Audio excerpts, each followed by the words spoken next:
Today's date is September 22nd, 2003. I'm Jim Sharp, and I'm going to interview Bob Pearson, who is a World War II veteran. Also here is Diane Gade and Al Lee, who are on camera, and Pam Westmeyer, his daughter. So Bob, thank you for coming. We're glad to have you here to interview for your World War II experiences and other related items. Let's start by, why don't you tell me about where you were born and raised and your early education. I was born the 14th of December, September in 1923. And naturally I lost my mother and father, both by the time I was 6 years old. And I moved in and lived with my brother, and moved in and moved with my sister. And then finally they got kind of old and their kids are grown. So they moved out and I moved in my own place when I was about 16 years old. And then I was elevated in that position to manager, boss, whatever you want to call it, until when the war started. I had my own apartment. And I did still consider them my legal guardians and did what they told me to do in most cases. And now where was it you were born and raised? What, near St. Louis, Missouri. St. Louis, okay. Were you educated there as well? Well, yeah. See, I was still in grade school. Uh-huh. And I went to St. Teresa's grade school, parochial school, and then I was inducted into the service right out of St. Louis. Now, when they first said something about this, I had a doctor friend of mine who was an eye doctor, and he's tried to talk me, which he did in a search as the word, into joining the Navy Air Corps as a pilot, because I was only 16, 17 years old. Thank God, and I'd probably never come home. But anyway, I took that for a while, and finally ran into a blockage, or whatever you want to call it, that I couldn't do the depth perception. So when they had me inducted in the service, when I couldn't do the depth perception, next week I found out I was in the Army, I think. I know that was the progression as it went through. And then, naturally, I was disgusted because I didn't get the position I wanted. So then I started out, and they said, "Do you want to be in the Navy, Army, what?" And I said, "Oh, I don't care, put me in anything." So they put me in the Army, sent me for my basic training at Fort Leonard Wood, Missouri. No, that ain't right. Down at Jefferson Barracks, Missouri. And after I got done with that, then they put me in I want to say the infantry, I can't think of the name of it. When did you go in the service? 43, 44, I'd say. And you went to Jefferson Barracks? Is that where you took basic training? Yeah. You remember any special circumstances about basic training? Well, I mean, it was a screw-off deal with the idea. I know there was a Italian kid there, we kind of buddied up for stuff, and whenever they'd want us to get out there and march and put in 23 hours, we did it one time, and after that, every time we'd go out the back door, and I did get in a little trouble down there. It isn't military trouble, it's just I had a girlfriend down there, and matter of fact, I had about 3 of them, and they didn't all agree to agree. You were doing pretty good, weren't you? Yeah. Well, I was mad as hell when they shipped me out. It's all so big, I can see it, but... Well, how long were you in basic training? I'd be about 17. Because that picture, I think that picture puts me about 18 or 19, and that was after the war was over. Oh. Well, then, you went in the service, though, in 43, 44? Had to. Well, then, after basic training, where did you go? They sent me up to ASTP program in Manhattan, Kansas. Well, they're not right here, but I mean, I had a couple stops along the way, and I wound up at ASTP. You know what that is, don't you? Yes, special training of some kind. Yeah, and then they found out that they needed boom boys, so they put us in the infantry, and I was transferred from Fort Leonard Wood, Missouri, to San Luis Obispo, California, and then back to, I think, somewhere in Missouri, and then shipped out of Jefferson Barracks to the East Coast, from there to the East Coast. Fort Meade, Maryland, that was it, Fort Meade, Maryland. And from there put on a boat to England. But before we go there, you come back to Manhattan for STP. Is that true? No. Officers training?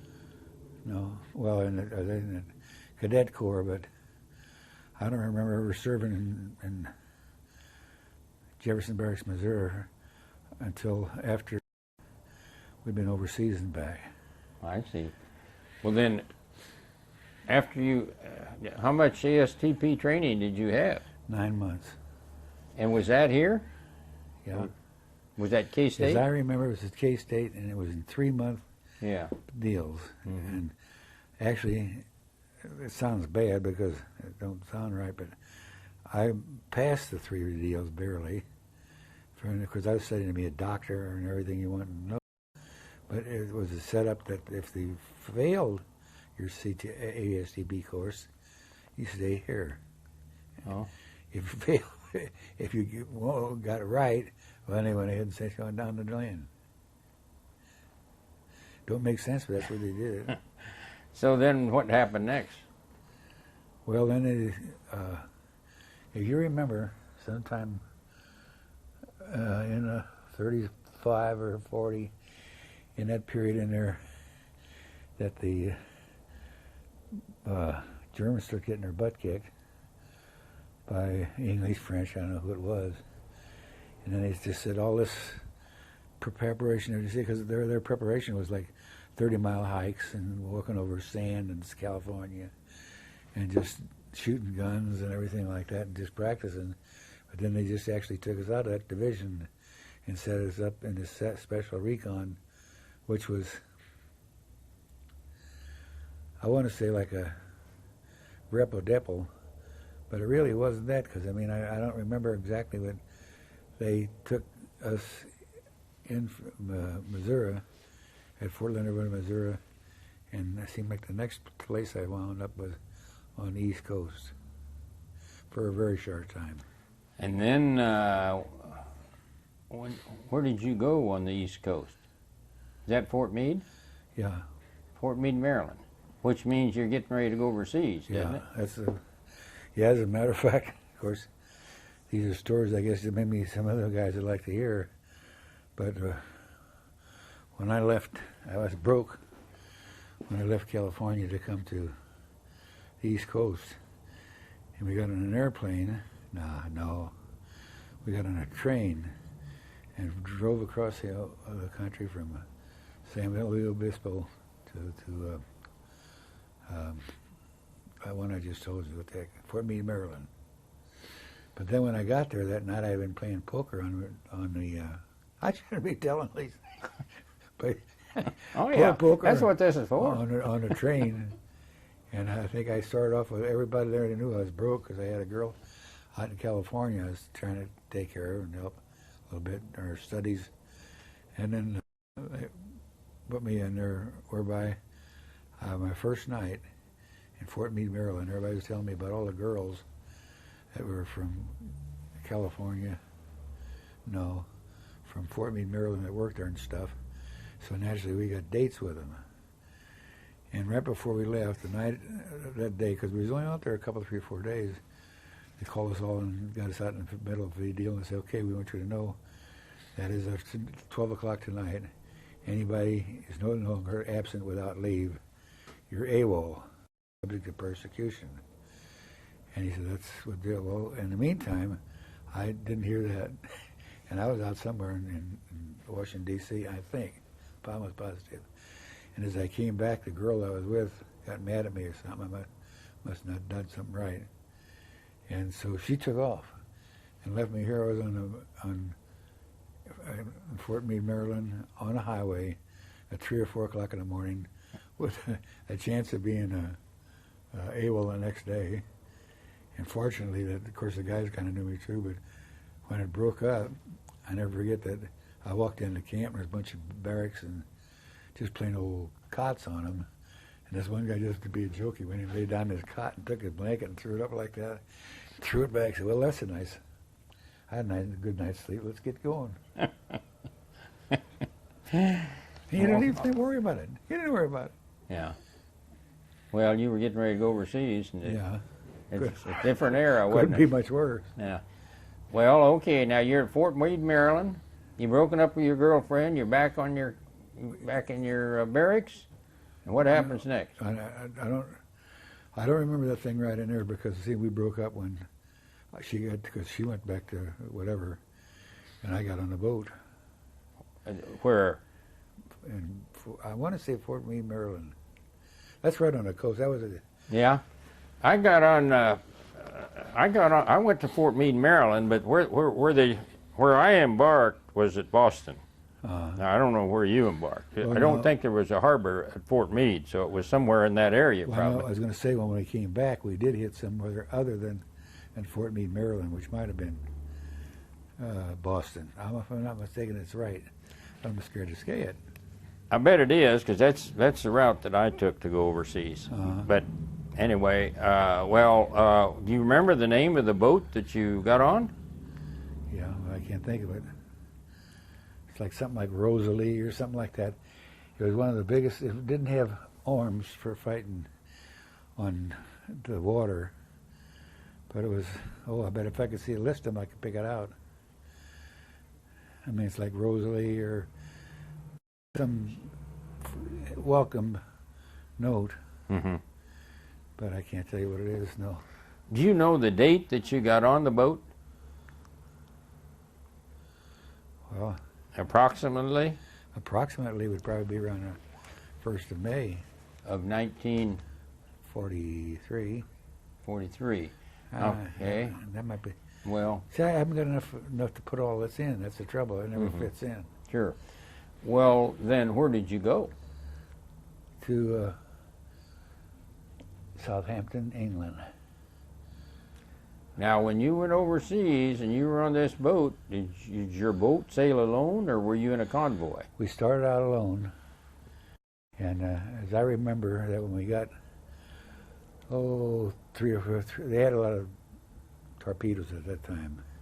Yeah. And when they got about 300 or 400 miles from England, a boat come out and met us to keep the sharks away. Not sharks, but the submarines away.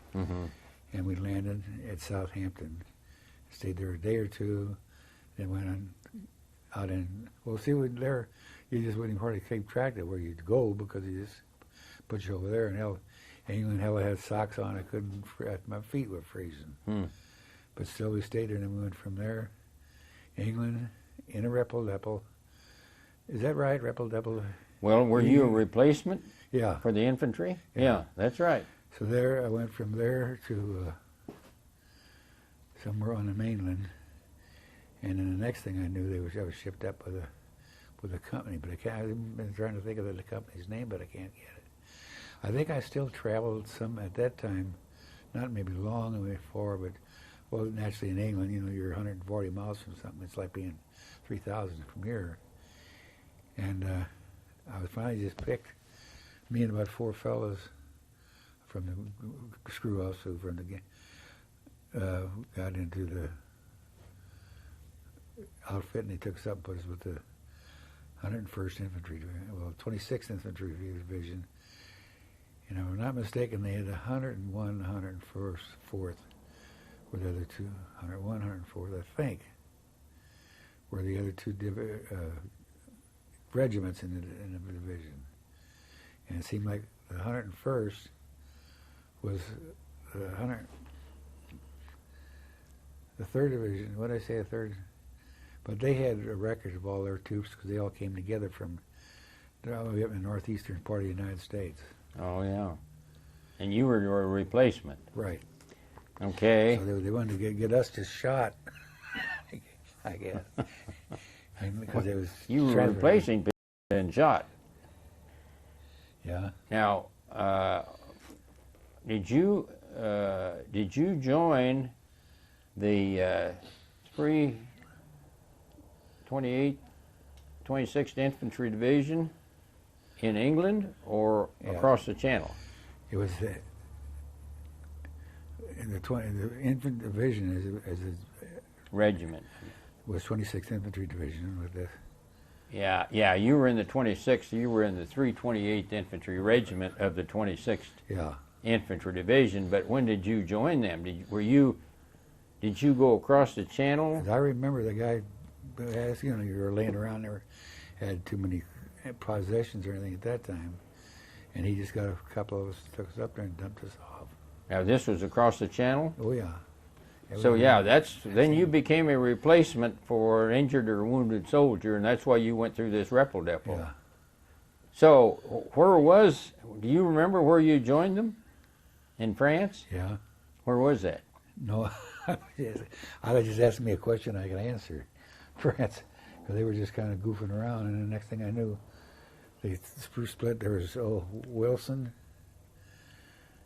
and O'Brien and Pearson and somewhere else.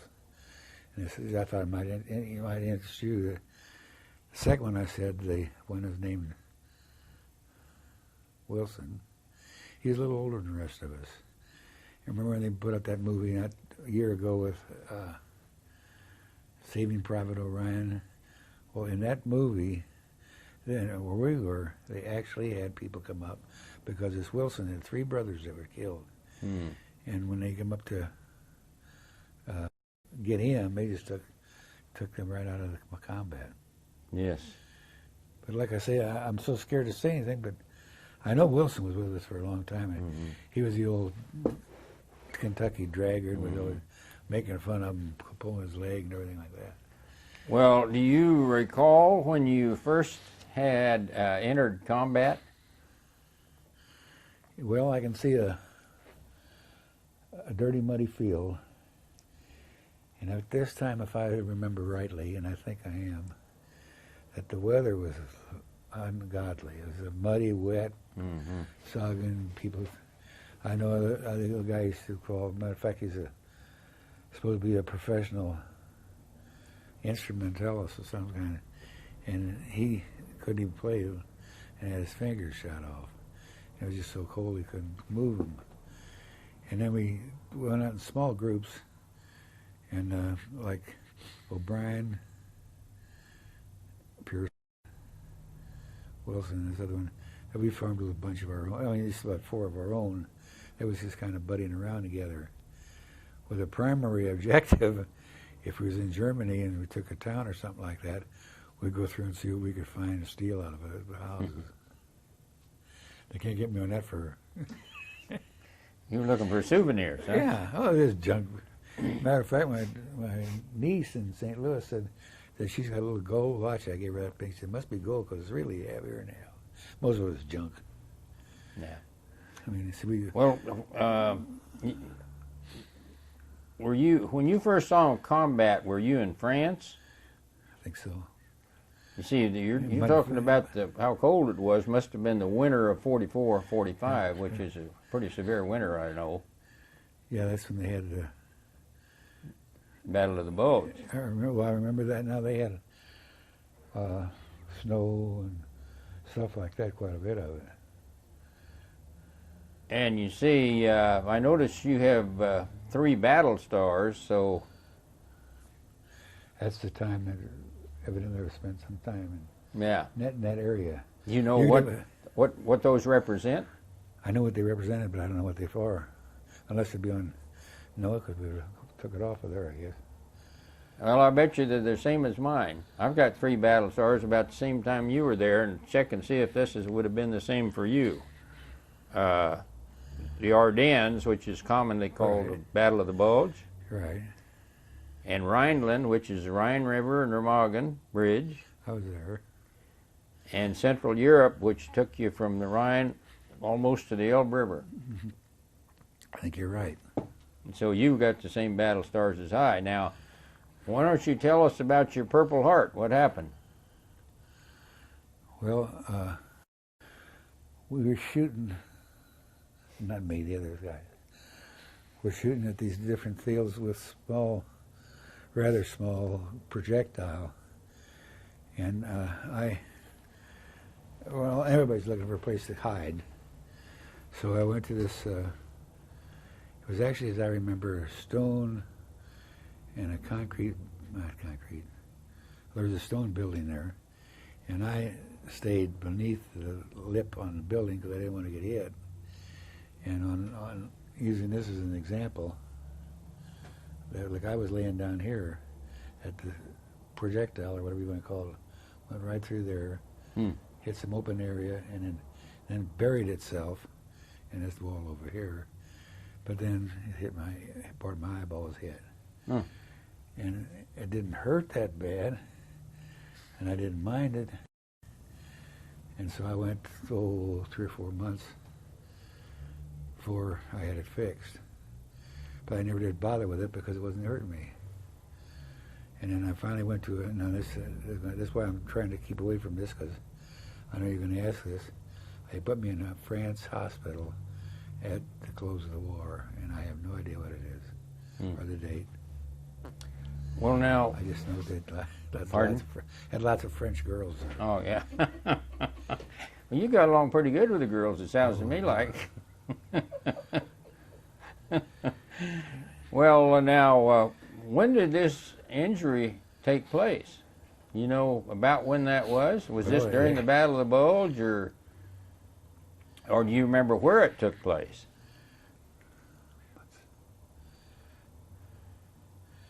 No, I know it. I might have recognized. I heard the name of the town, but it was a local town, small town, and it had people, German soldiers, right in the town with us at the same time. Around, and again, this ain't going to fit in, Saarlautern. Saarlautern. We took Saarlautern one night, and I know there was a whole bunch of shooting going on over there. And we got inside. But see, things were different there. You didn't think about this place to hide. Yeah. Would this have been, this Saarlautern, do you think it would have been in Belgium or in Germany? Germany. Yeah, okay. So we'd moved from Belgium. This was after the Battle of the Bulge then? Yeah, must have been, because I remember, it's all getting all confusing all the time, but we went and occupied, as an occupying force, Saarlautern in Germany. No, it wasn't. It was a French town. Moselle, or right on the border there around Saarlautern. And we got there, we were supposed to have a 7-day leave or 10-day leave. We got there the next day. The Germans attacked with Battle of the Bulge. Oh. So they pulled us right back, put us in the infantry. We wound up in, what's the name of the town? No, not a town. It's a country. Luxembourg. Luxembourg, yeah. So, yeah. So I think when, they had my brother-in-law was looking for me, and he came up through Saarlautern looking for Bob Pearson, the 328th, and the guy said, well, I don't know what to tell you, but if you're going to go any further, you better get some different equipment, because from here on it's German. Yeah, just like anything else, even today be the same thing. They get sloppy and people get killed. Well, what can you tell about after your injury to your eye? Did you not pull back from the front and go to the hospital? Oh, that was just about the time that they were pulling back all around. And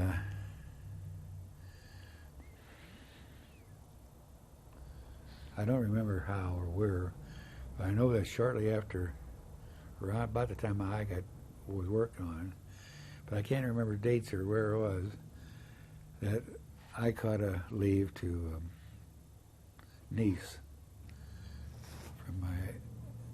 I got to give up my shoes to do it, and damn, it didn't go anywhere. I was running around Nice in underclothes. But I remember that was in the town of Nice.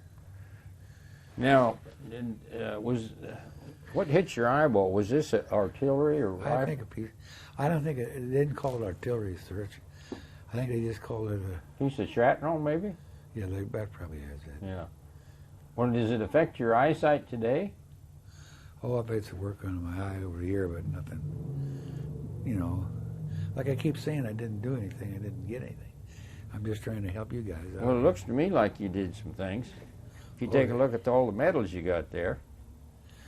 Well, and I see that people have asked me about that. And as far as I'm concerned, that I'm not real crazy about opening medals and banging them on my chest, because most of them are gotten rather futilely, with the idea being that, well, typical is one story that we was on a little road in Germany, unaware, and they was trying to set up a CP down the road from us, and at the same time the Germans were in a position where they could see us, where this place was. So every day, twice a day, we had to take a Jeep, some equipment to go out there and feed these people. And that's they were being shot at all the while. So now the story goes, I didn't firsthand see this, that one day they were looking for me, and I was out looting and having a good time. And when they got down there, when I got down there, they told me that the sergeant and first sergeant, Delito was the sergeant, and Bancroft, a big Italian from up north. They went over there and the Germans opened fire at them, and they just turned around and came running back. Made the GIs go down there and finish the job. They didn't want to take a chance. Oh, nobody wanted to take a chance of getting hit. Whew. Am I going to be able to sign this book?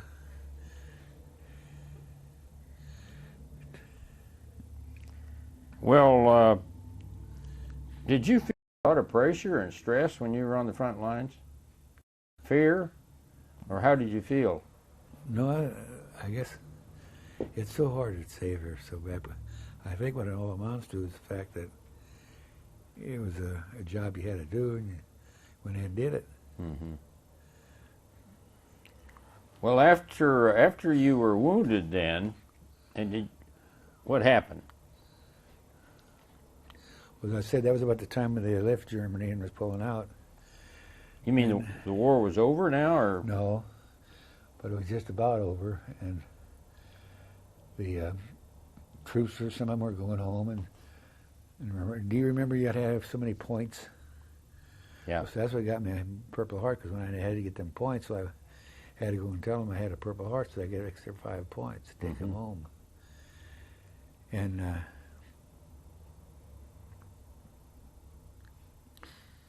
it seemed like we were having a good time. I know that was Austria.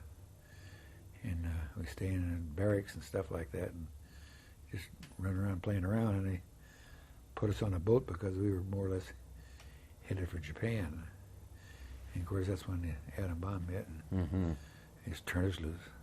So then, when the war was over, you were in Austria, is that right? Yeah. Linz, Austria. Where? Linz. L-I-N-Z? Yeah. Okay. Now, did you fight to that place, or? No, they just called the war off. So that's where you were on VE Day. It would be in the year May of 1945. And once you got your points, then you were headed where? Back to the United States. And then were you going to Japan? Well, we left. That was the idea. We left and went to the town of Marseille on the southern coast of Spain, or France, right down the bottom of the continent. And then they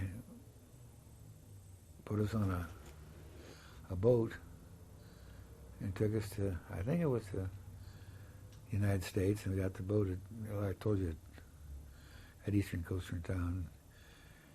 Put us on a train and took us home and treated us real good. I mean, we had good-looking girls and whipped cream and everything like that. Boy, it was something else. Well, now, what month and year was this? December of 1945. What year? What month? December. December of 1945. I would say. Yeah. Okay.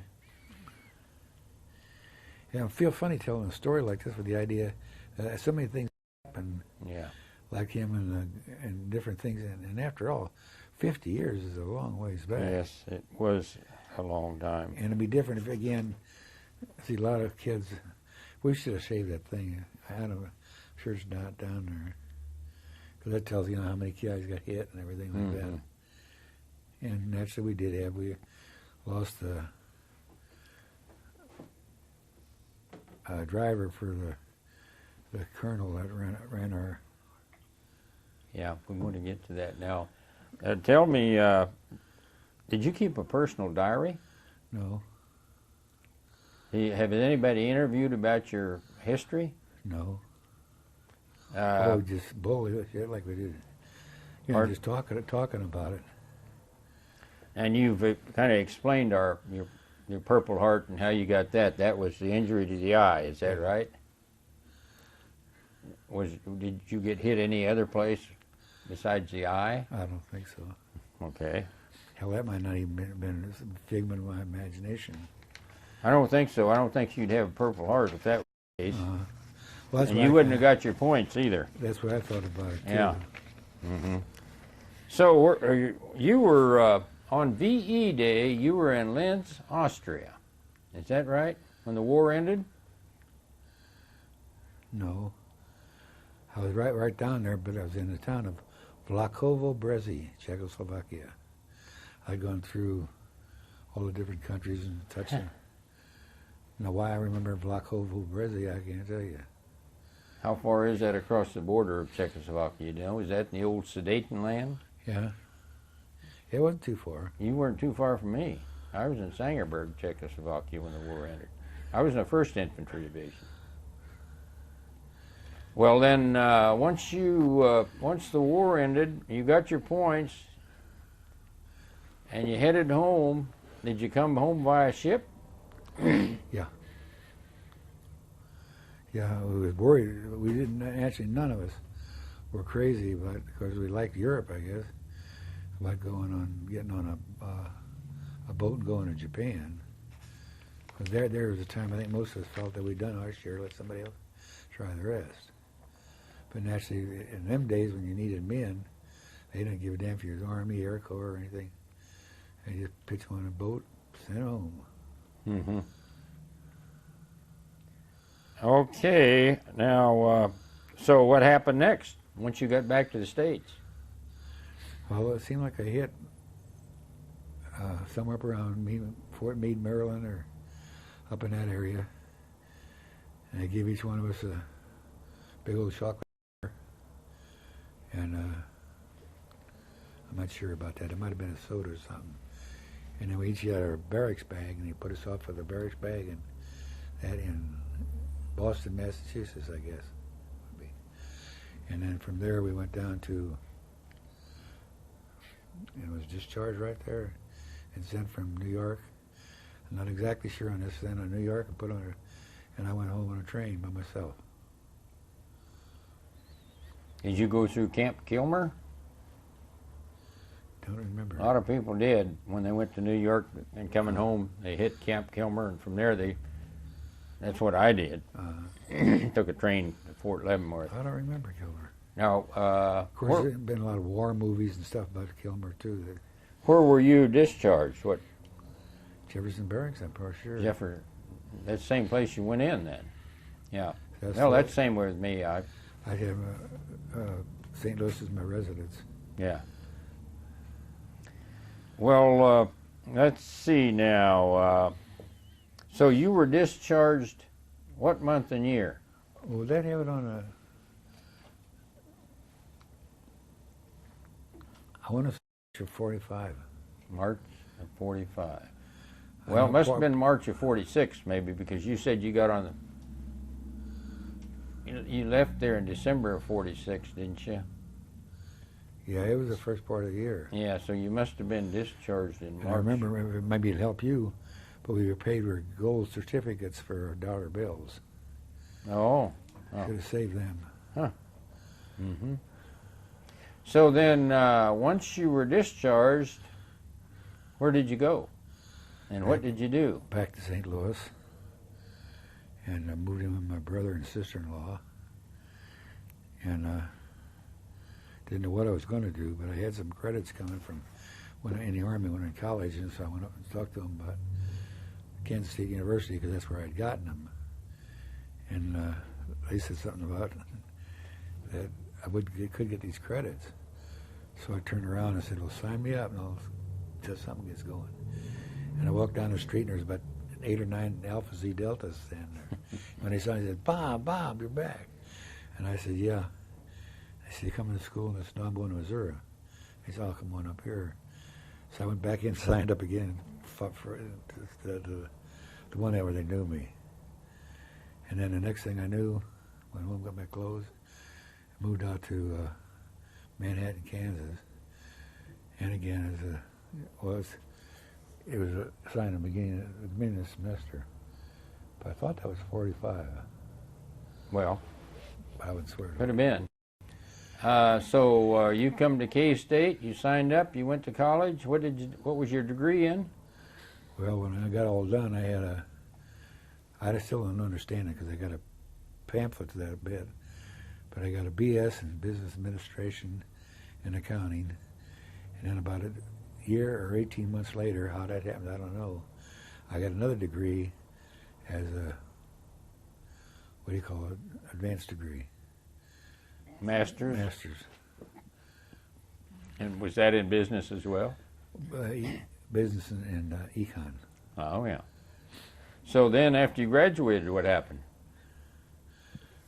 I started going back to St. Louis, and I thought it was too much, and I was getting too old, and everything happened, and I had a job, and I married a girl, and still with her, matter of fact, that was 50 years ago. We fight like hell, but she's... Well, now, what was your career? Once you got out of college, what was your job? Well, I had many jobs. I mean, people, I think I'm a lion when I say something to them about, I was a butcher and salesman and this and that and the other thing. But actually, after I got out of there, I went to St. Louis, and I wasn't successful and I wasn't happy. And so I went back to Kansas State and worked at the student union. That would be about 46. And then after I got out of there, out of the student union, then I took over the student union as manager. And naturally, money was different then. I mean, with the idea that I think the government gave me $50 or $60 a month for going to school. And the government paid me, the state paid me, the fraternity paid me, and somebody else paid me. And I liked it. Kind of nice to get 4 paychecks, huh? Well, yeah. Kind of nice to get 4 paychecks. I don't blame you. Then what happened? What'd you do next? Got called up here and been talking to you ever since. Ah. Well, we've been talking about 40 minutes, and we've got a few minutes to go. If you can. Did you join any veterans organization after you? No, when I came back, see, they were just getting all everybody going back to school, and I just walked in, and the fraternities and sororities, everything was filled up, and teaching classes in old barracks buildings and stuff. So I went back to school, and I went over to Teak House, Tall Cap Epsilon, and told them I was just back, and they somebody asked me if I wanted to come in. Moved in the basement apartment at the Teak House at 1606 Fairchild. But that would be I'm pretty sure, in the spring of 1946. And then you would have graduated in 1950? Well, I can look that up. I think unless you threw them away. Well, 4 years would have been... Yeah, but it was quite a bit less than 4 years. Oh, it was. Okay.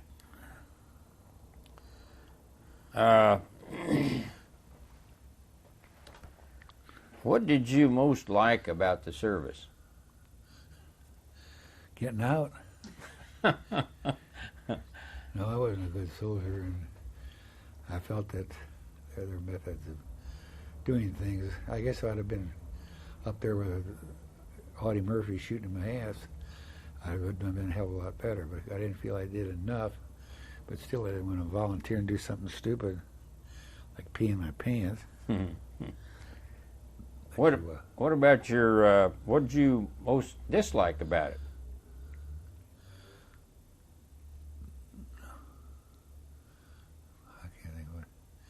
I guess the only thing I have to figure about it was the fact that it was a nothing ending type of thing where you couldn't get credit for it. And in addition to that, that it was keeping me from doing the things I wanted to do. And at the same time, I thought it was a valuable thing to go ahead. A lot of people did pick up on their college education. Mm-hmm. Do you think you would have gone to college had you not gotten the GI Bill of Rights? No. Yeah. No, I'd have had a job in St. Louis, driving a bread truck or something. Did you make any long-term friendships while you were in the service? Not that I can remember. I had them while they were in service. I think the one guy was queer. He was always messing around. And I had some pictures about, with the group, like 30 people. But no, I guess just the fact that the troops were up there in New England, and I was out here because a lot of the troops that I did meet later on were from places like Kansas City and stuff that were from out here. That I guess they got taken on. I think it was the 35th Division was from here. Mm-hmm. So naturally they sent them back there. And my people, I never see one of them. Them guys I talking with, we lived together for 4, 5, 6 months, in back of a truck or in Jeep or something like that. But I've never heard, seen, or anything from them. I don't know where they're at. Mm-hmm. Now, we're going to leave your military and your career here and get into family, but is there anything else that you want to tell us about your military career that maybe I haven't asked you about, or that was interesting or humorous or sad?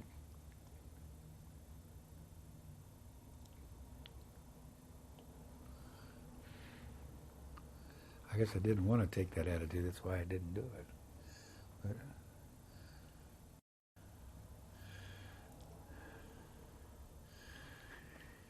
I can't even remember that fourth name. There's O'Brien, Pearson.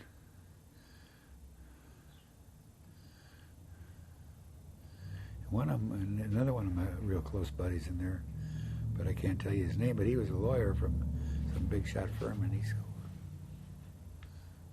That was O'Brien. No, I can't think of anything off the top of my head. What about your career? Anything else you want to tell us about your career? You've had several different jobs. What did you enjoy the most? I guess owning my own business.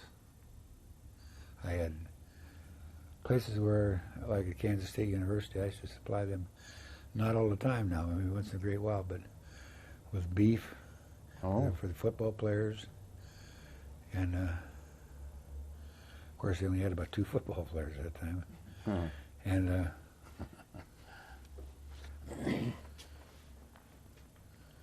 I guess that was the most important job I had. Well, now, where were you living then? And where did you raise this beef? I didn't raise the beef. I bought the beef from one packer to sell it. Oh, I see. As a process deal. Oh, yeah. And I was living, at that time I'd got out of school and I was living with my wife in 3 or 4 different apartments in St. Louis. Mm-hmm. Well, I want to get to your wife now. Where did you meet your wife? K-State. At K-State.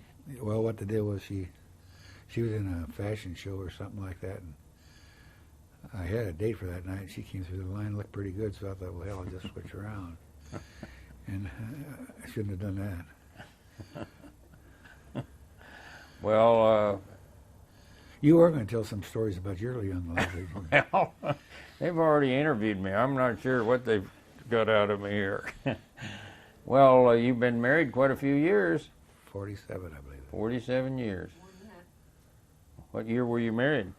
When were you married? Well, for 49, it'd have to be. It's been over 50-something. 54 years going on, it sounds to me like. Well, 49. Yeah. How about your children?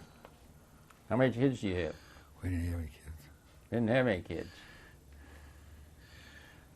We had, and it was pretty well planned. Are you okay? You comfortable? I'm comfortable, but I'm a little on my chest. Mm-hmm. Hell, anybody be uncomfortable to talk this long.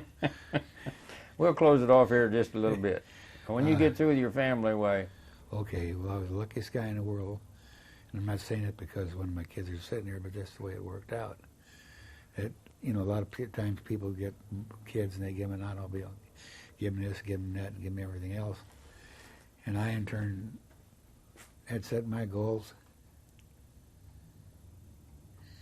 And I'm making it something happy for them. Well, what the deal was, I had Pam and Diane, which are girls, and Mike, which is a boy. And naturally, all the kids are just done great. She's a real estate salesman, got a $150,000 home, and he has it 120.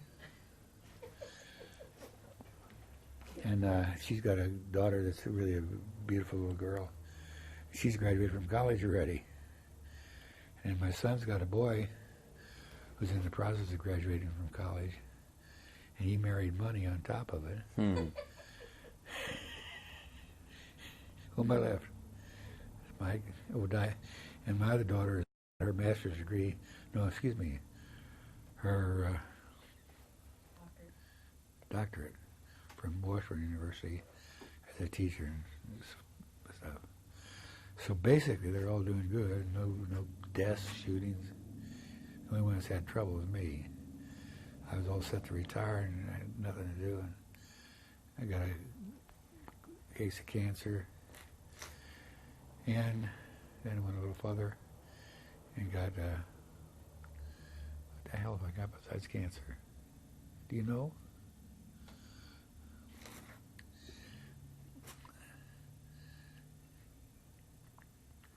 So you've had 4 children?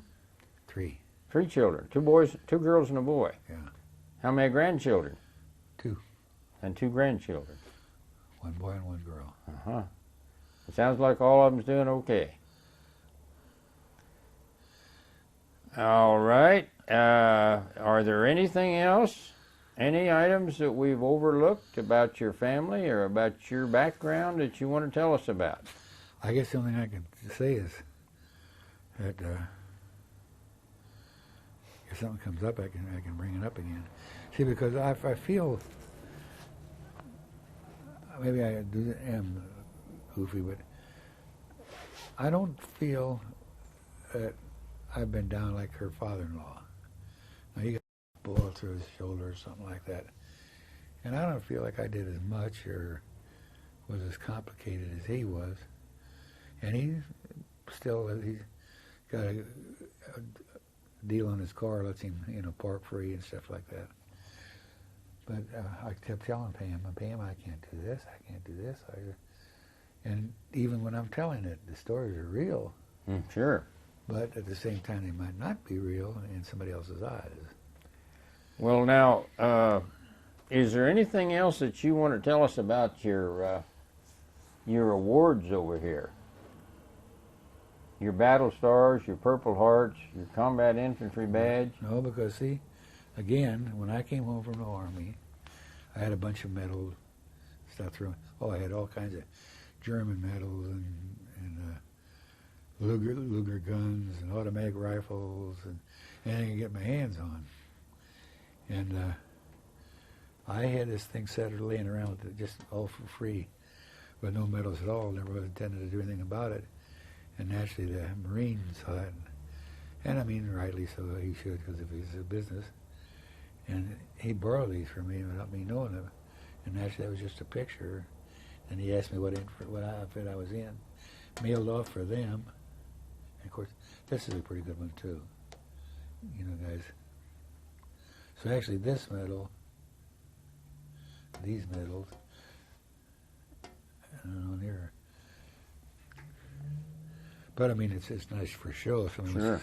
Well, I think it's wonderful that they got those medals for you, and your dog tags are there too, as a, well, yeah, that's a combat infantry badge, Yeah. but those are your dog tags right down there. Yeah. And your 24th Infantry Division patch.